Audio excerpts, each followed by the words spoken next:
Hello everyone, welcome back to, probably shouldn't stand right next to the truck. Probably shouldn't have the truck. You know what, I'll get in the truck. Alright guys, welcome back to beautiful Huron County. Today we are stopped at the gas station right now, just filled up the, didn't mean to tap that, but anyways, just filled up the truck and got some breakfast. Just sat here and ate it for a second. But we're going to another auction. I literally just ended last episode. I meant to finish that last week after the auction, but kind of got busy with stuff. Yeah, so we are headed up to another auction here. You know what? I can just start driving and talk. We're just driving past this little town here. All it really has is this Dollar General here. There's a workshop for vehicles and stuff right there. And this Circle K here. Driving on the wrong side of the road. It's got a bigger fire department than the other one. But this is like the almost county seat area. Or where the county seat should be. Because we're almost in the center of the county here. And I'm driving in the grass. And now I'm driving in the center of the road. Not a whole lot to this town. I mean, a fair amount of people actually live here. It's got a really nice park in the center of town. It's got a couple restaurants and a bakery here. I believe this is a bakery. Yep, bakery. Or nope, that says Buttons. Oh, it must be like a thread workshop or something. Got a little dairy shop where they sell cheese and stuff from the big dairy. It looks like restaurant. I've never actually been through this town. I just knew it existed. I don't know what the town name is here, but yeah, they got a little, looks like a wood shop here. Or no, that's a wood shop? This must be like a little heat plant or something.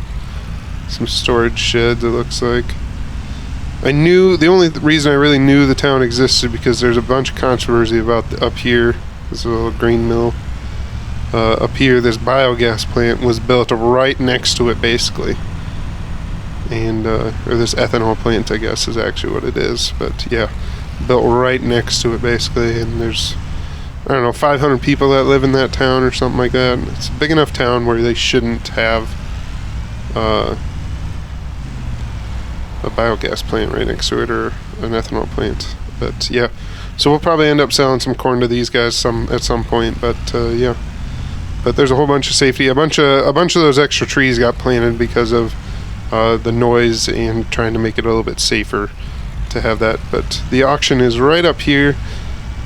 I think the guy that sold the ground for this biogas plant lives right here, so that's kind of why it's back here. But yeah, a whole bunch of trees got planted by the looks of it. Yeah, I'm gonna be the first one here, it looks like. I'm just gonna pull in on the rock here, stay on the Windmill Road. But yeah, older guy, never really upgraded any of his buildings. His shop was still outside. As you can see by the bins, I think those are probably 500 bushels a piece by the looks of it.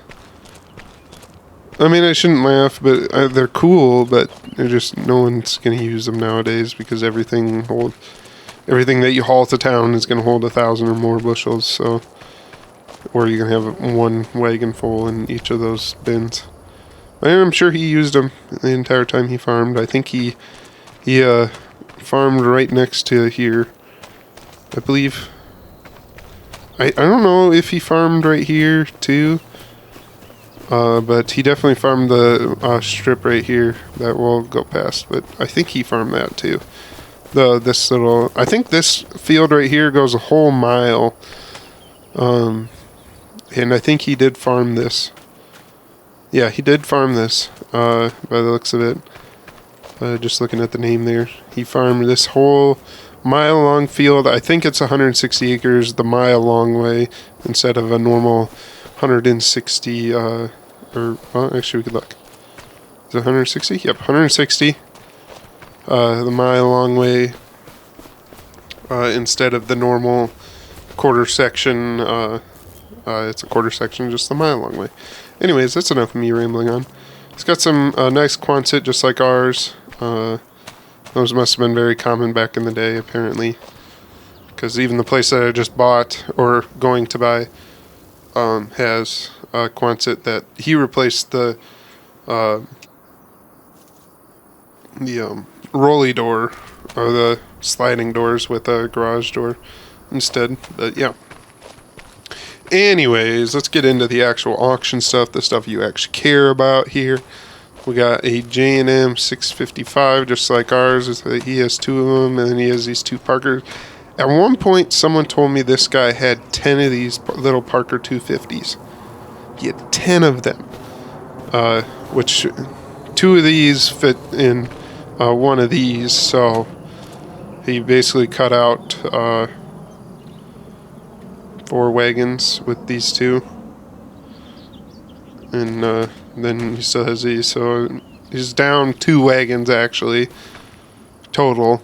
But yeah, so right, am I thinking of that right? So 2, 4, 6. Oh, so he's actually down 4 wagons total. But yeah, anyways, so yeah, it would be neat to. No, I got the semis now. I need to sell those wagons that I have. Anyways, here is the whole reason I'm at this auction. The whole reason. He's got a nice 8650, beautiful tractor. He took great care of it. And he's got a nice rock box, a nice toolbox on the front, nice weight kit on the front. It's got only 300 horse, I believe, is the math. 300, maybe 50. But that would be a great plenty right now for me. It be a good tractor for like doing tillage in the spring if I need to do tillage, or in the fall, because the 8410 can handle most of the stuff that I have, but the AGCO tractor cannot, so I'm probably going to have to trade that off here sooner or later. But yeah, so anyways, yeah, this 8650 is the whole reason I'm here. I got $50,000 that I can spend. I know there's another one listed. It's out of state, but it's listed for almost identical tractor, a little bit more paint wear, I believe probably 500 more hours. It's listed for $23,500. If this tractor, like I said, it's got 500 less, or yeah, 500 less hours, looks beautiful in person. If it goes for any more than 25, I'm probably just going to buy that other tractor, or the other 8650 that's out of state. I'll just buy that instead. If it goes for more than, if this goes more than 27, I think that's gonna have to be my hard line, is 27 there. We got a 1066, looks beautiful as well. Man, this guy, for as rough as his yard kind of looks, and I shouldn't really say that. Well, I guess I can see where he spent his money. He spent his money taking care of his equipment, rather than. I guess, honestly, he could probably fit most of his equipment in this Quonset if he wanted to. So I guess everything was probably inside most of the year. But, yeah. Took beautiful care of everything. He's got a 690 Massey. Oh, it's a turbo, too. So I assume that's probably only like 100 horse or something like that. But, yeah. 1063 would fit on our combine, but would like something a little bit bigger. Maybe, God, I'd love a 12-row, honestly. And I know the 12-row that I have, I could probably just use it and then trade it in whenever I find something that actually color matches, because a yellow one is going to look really weird on the front of the 2588, but we'll wait to see how this year goes. Maybe I don't even have to end up selling the Kloss, but yeah. I believe there's a couple acreages on the other side of those trees. Like, they're neighbors that live basically right next to each other. So we'll have to check that out someday. I believe one of them is pretty close to retirement, so we might end up seeing him at some point for his retirement. Anyways, here's the other 2588 that I was talking about. This is actually a four-wheel drive one. You can tell by the way the tire's set. Also, you can tell by the axle, it's actually got some steering. Yeah, there you go. You can see extra drive, not drive, extra hose there for the hydraulic motor that steers it, and yeah. So maybe we'll see if Yeah, there we go. Oh, and this one has like no guards though. So, yeah. It's still a beautiful combine. I would have taken either one. I'm kind of glad I got the one that I got because I didn't have to drive it anywhere, but this one's nice too. He's also got a 25-foot case flex head. Got a 1590 windrower, rake like ours, baler kind of like ours, just a little bit newer maybe by the looks of it.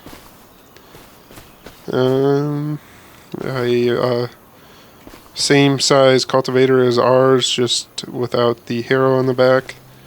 We get pallet forks, or bale spike pallet fork, whatever you want to call them, because a lot of people use them as bale spikes too. And then you got a bucket and quickie loader. That's almost brand new, I'm guessing. And I'm guessing it went on his little 690 turbo tractor. So, yeah. God, I kind of want to dig around his yard, but it'd be really intrusive. So, anyways, yeah. Oh, the auction is going to start here in about 30 minutes, so I probably should see if I'm missing something. It might be at like the community building here, just in town here. So, or the ethanol plant. Actually, it might be at the ethanol plant at their big warehouse right here. Now that I think about it, I need to double check the flyer here, but I'll check here. And then I'll end up going to wherever that is and get registered, and hopefully we get a tractor or two, because I wouldn't mind that 690 Massey as well. So, anyways, I will see you guys in a little bit. Alright guys, so auction cleanup time. We've already helped clean up a bunch of the things. They had to keep the tractor here a little bit later so we could load up the fuel barrel and a couple of the other smaller things, but yeah, I helped got a bunch of guys get some stuff cleaned up. Bought this 690 turboed Massey with its loader and bucket and the pallet forks there for a whopping $10,240. The Massey had the motor rebuilt. The transmission does have some issues, so she's going to go in and probably have to get a new transmission, so this tractor's probably going to cost me $15,000. By the time everything is said and done, so this tractor's probably going to end up actually costing me $25,000. But that is what it is. It's a nice tractor, lovely, or a good tractor for everything. Good. It should be a decent loader tractor. There's the, yeah. Anyways, should be a decent tractor. But yeah, should be good for augering if we need to, and yeah. So, anyways, yeah, I had to help get the fuel barrel. A couple guys came and cleaned up the bins as well, but they were cleaning up while the auction was actually going on, and the auction was right over there in that big warehouse that they had. Should have just honestly parked some of the equipment inside there and sold it in there, but whatever. Excuse me, sorry. But yeah, so I'll head back home. I'll show you the other thing that we got. I'm very excited. But yeah, I'll go ahead and head home, and I'll see you guys back at the house, and I'll show you the other piece of equipment that we got. Alright guys, so obviously I'm back now, and as you could see there, I got the 8650 that I wanted to get at the auction. All she is drawbar, so she can't pull like our well, she can't pull the mower, but obviously can't pull the sunflower. But she can pull our ripper and our Landau disc that's in there, and the cultivator, which we need to upgrade at some point too. But yeah, so we got it for $20,000, which is why we could probably spend a little bit more on that tractor than we needed to. I'm leaving it on the trailer because I'm going to take it over and it's going to be at the other farm. But yeah, so had a friend drive this back. I dropped him off. He drove this back while I helped clean up some stuff at the auction, and obviously also got this thing loaded up with the ramps, some extra ramps that we got from some friends that are, now that I think about it, still either at the auction or in the back of a friend's pickup who is probably on his way to the other yard. So I should probably get going. I know this is probably a little bit quicker episode, guys, but I hope you guys enjoyed this auction episode. I'm sorry about back-to-back auctions, but that's kind of how the summer works. It was 2 different auction companies. Thankfully, they weren't on the same day. They were a week apart. But, yeah, so we got some good equipment that'll help us out, especially after we sell this place and the town's 40.